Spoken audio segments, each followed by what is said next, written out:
something that many Americans fail to realize at times is that China wields immense leverage against South Korea. They are easily South Korea's biggest trading partner. We're their second, of course.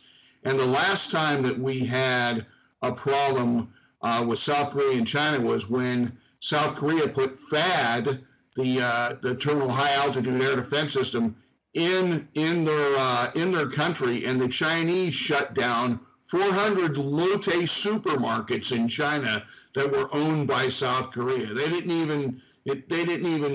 were not even phased. They just shut them down. So I think that it's going to be important that we get South Korea on board for what needs to be done when we're dealing with China, and I think there's a lot of things that need to be done. I also think we need to get South Korea on board for strengthening sanctions, not weakening them against North Korea, which is going to be a challenge as well.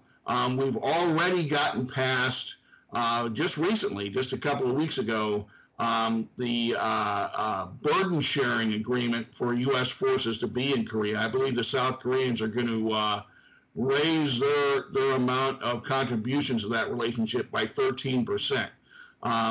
But I think Anthony Blinken is actively going to seek South Korea's help as an ally in dealing with China. I believe that's the most important thing on his agenda right now, closely followed by how to deal with North Korea. And isn't this still a big bargaining chip with the Chinese? I mean, they don't want to see a North Korea situation devolve any more than we do. How much can he leverage that in those conversations, do you think, with Beijing? Well, not as much as most people think. One thing that's a commonality in all of the talks that we had, before the agreed framework way back in the 1990s, the six-party talks during the Bush administration, and of course during the Obama and Trump administrations, the Chinese have just not been very cooperative. We keep hoping for that cooperation, but hope is not a policy.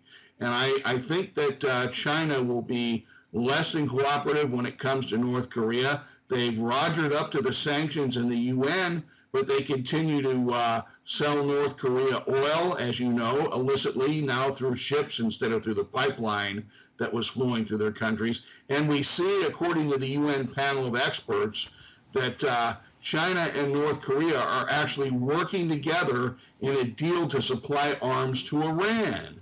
And that's just quite disturbing. So I think the big thing that we need to understand, or should I say the Biden administration needs to understand, is that when it comes to cooperation, China is going to be thinking purely in their interests. They're not going to be thinking what's best for overall stability and security in Asia, or even what's best for their relationship with the South Koreans.